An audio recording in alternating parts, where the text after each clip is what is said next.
es vaincu. Je suis ton père. Non!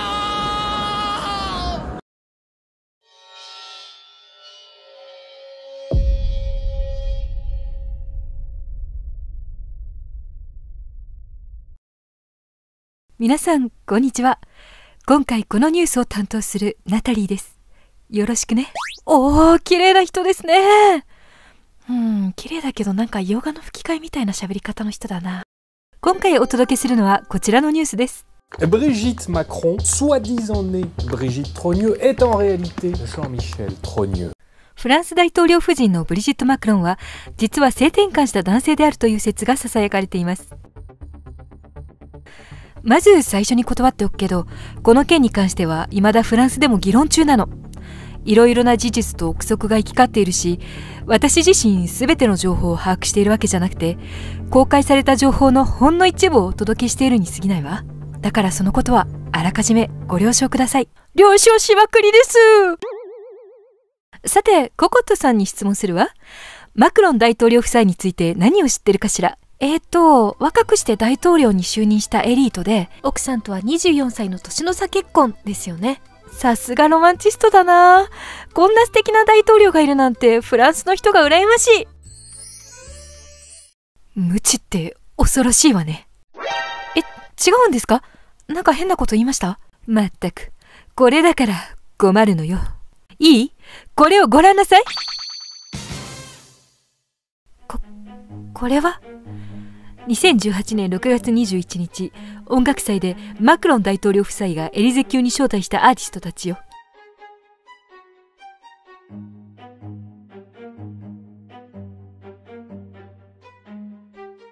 なるほど、大統領自ら多様性を受け入れる姿勢を見せたってわけですね。本当にお気楽でいいわね。では続いてこれ。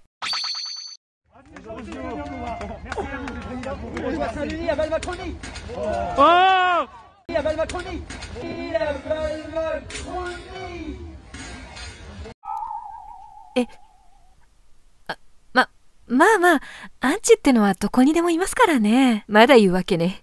じゃあ、これはどう？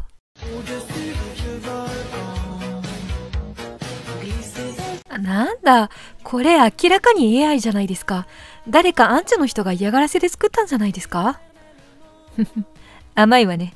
確かにこれは AI が作成した動画だけれど、投稿したのは紛れもないマクロン大統領自身。つまり大統領自ら AI 動画を作成して国民に見せてるってわけ。Je fais cette petite vidéo pour essayer de vous remonter le moral.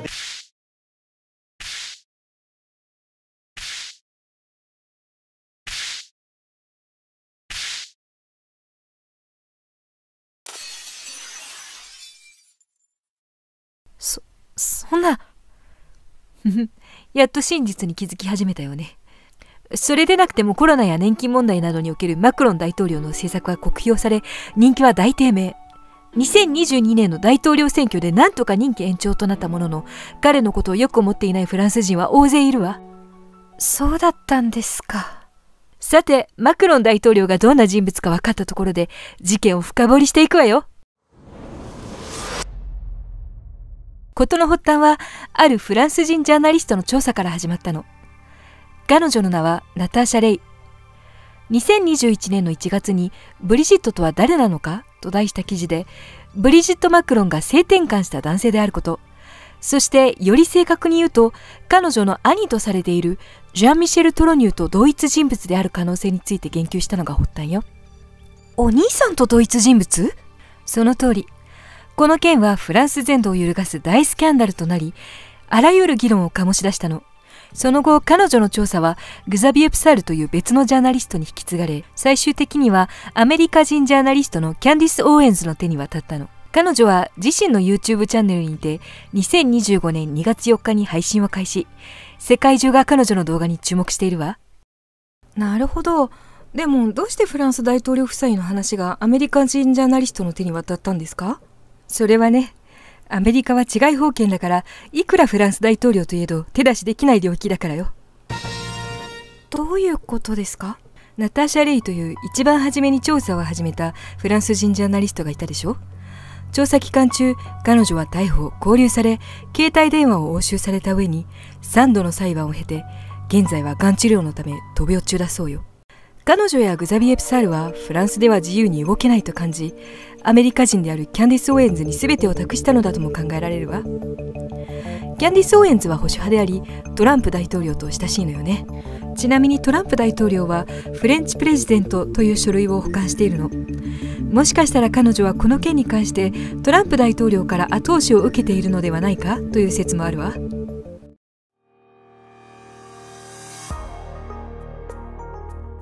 ブリジット・マクロン、旧姓ブリジット・トロニューは1953年フランス・アミアンの生まれ。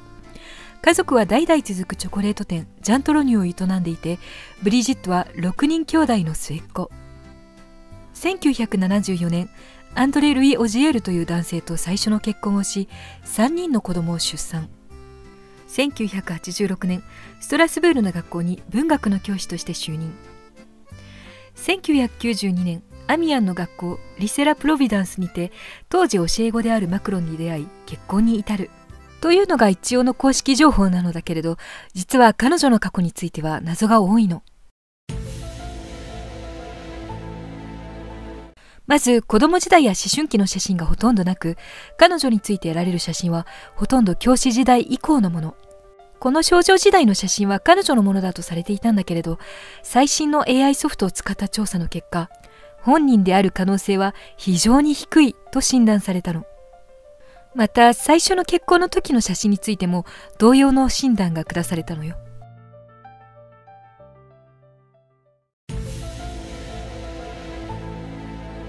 ではブリジット・マクロンとは一体何者なのでしょう。実在しない架空の人物なのでしょうか。そこでジャーナリストたちが立てた仮説は、このトロニュー家の写真の中の男の子こそがブリジットなのではないかというものでした。そして実際に AI で診断を行ったところ、なんと高確率でブリジット本人だと判定されたのです。Donc il est absolument certain que ça c'est Brigitte Macron. Ce petit garçon est devenu Brigitte Macron. おお、なんてこったい。驚くのはまだ早いわよ。この男の子がジャン・ミシェル・トロニュ、つまりブリジット・マクロンのお兄さんとされている人物なんだけど、というかここまで来るとブリジット本人ってことでほぼほぼ確定よね。とにかくこの人とベロニック・ドリュという女性との間に子供がいるのね。その子供たちの中でも特に注目してほしいのがジャン・ジャック・トロニューという人物なの。この写真を見てみて。マクロン大統領にそっくりですね。不思議でしょ。マクロン大統領にとってジャン・ジャック・トロニューは義理の甥にあたる人物。もちろん血縁関係はないはずよ。それなのに兄弟みたいにそっくりでしょ。確かに怖いぐらいによく似てますね。でも他人の空にって言葉もありますし、単なる偶然では。ではここでキャンディス・オーエンズの動画を見てみましょう。Nous vous avons montré une photo côte à côte de celui qui est donc l'actuel président de France, Emmanuel Macron, avec quelqu'un à côté, qui est donc censé être le neveu de Brigitte, donc le neveu de l'épouse du président. Pourtant, ces deux personnes qui ne sont pas du tout censées avoir un lien de parenté se ressemblent quand même beaucoup. Alors, est-ce juste une coïncidence? Vous vous rendrez compte qu'il y a quand même beaucoup de coïncidences étranges qui ne cessent de se produire à propos du couple Macron et de leur passé vraiment mystérieux. こうしたことからブリジット・マクロンが兄のジャン・ミシェル・トロニューと同一人物であるだけではなく、マクロン氏とも血縁関係があるのではないかという説があるの。仮にブリジット・マクロンとジャン・ミシェル・トロニューが同一人物だとして、その人物が当時の配偶者ベロニクか、あるいは他の女性との間に子供を設けたとするわね。そしてその子供こそがエマニュエル・マクロンなどだとしたら、もし本当にそうだとしたら、エマニュエル・マクロンとジャン・ジャック・トロニューは兄弟ということになり、二人がよく似ていることの説明もつくわ。Je suis ton père. 待ってください。頭が混乱してきました。ブリジットがマクロン大統領のお父さん？まあ、もちろんこれは数ある仮説の中の一つにしか過ぎないわ。でもね、じゃあこれが全くのデマだとしたら、大統領夫人が反論すればいいだけの話でしょ。ところが、彼女は先に述べた2枚の写真以外、あらゆる証拠を提出するのを拒否しているの。まるで真実が明るみに出るのを恐れているみたいに。いや、だからって。あ、そうだ、ウィキペディアでマクロン大統領を検索してみよう。ほらほらほらほら、ちゃんとご両親の名前が出てくるじゃないですか。まったくもう、ブリジットがマクロンのお父さんのはずないじゃないですか。本当におバカさんね。ウィキペディアの情報だって虚偽の可能性もあるのよ。それにね、マクロン大統領側の家族に関しても奇妙な点が多いの。まだなんかあるんですか？まあいいでしょう。今日のところはここまでで終わり。皆さんはどう思いましたか？このココットさんのようにドラマになっちゃいましたか？それともマクロン大統領夫妻の秘密をもっと知りたい？もし続きが知りたいと思われた方は、ぜひコメント欄で教えてくださいね。Eh bien, merci beaucoup et à bientôt!